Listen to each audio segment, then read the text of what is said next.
تخيل ان مصر بكل تاريخها وثقافتها اتكتب لها كتالوج واحد بس بيشرح هي مين بالظبط. الراجل اللي كتب الكتالوج ده ما كانش مؤرخ ولا عالم اجتماعي، ده كان سيناريست قدر يخلي اسم المؤلف هو اللي يبيع المسلسل، وهو أسامة أنور عكاشة. هل كان مجرد حكاية عظيم ام هو العقل اللي فك شفرة الهوية المصرية؟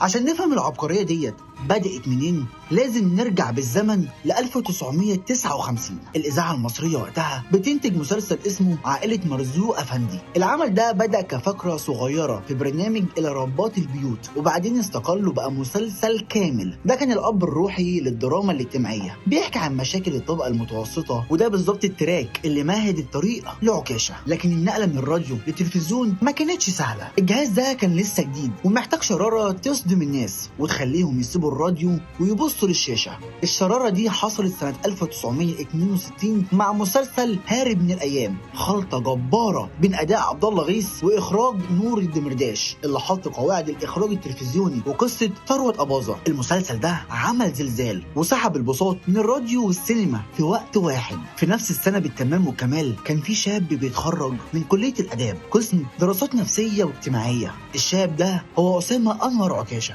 دراسته ما كانتش مجرد شهادة، دي كانت النضارة اللي من خلالها يسأل سؤاله الوجودي: هو احنا مين؟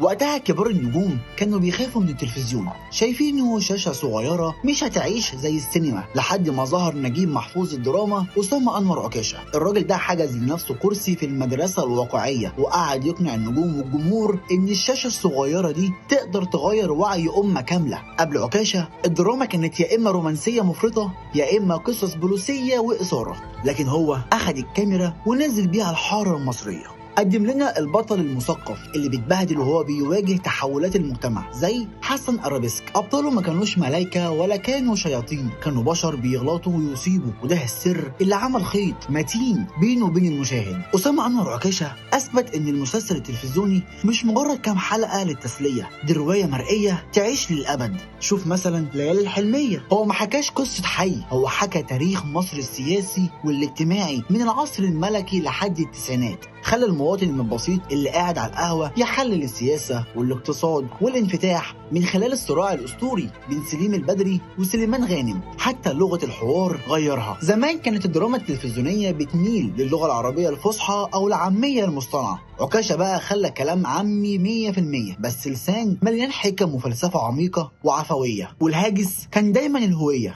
في أرابيسك كان بيدور على هويتنا الفنية والمعمارية وضياع الصنعة. وفي زنزانيا قدم الإسكندرية وسأل تاني المصري أصله إيه وسط كل ده.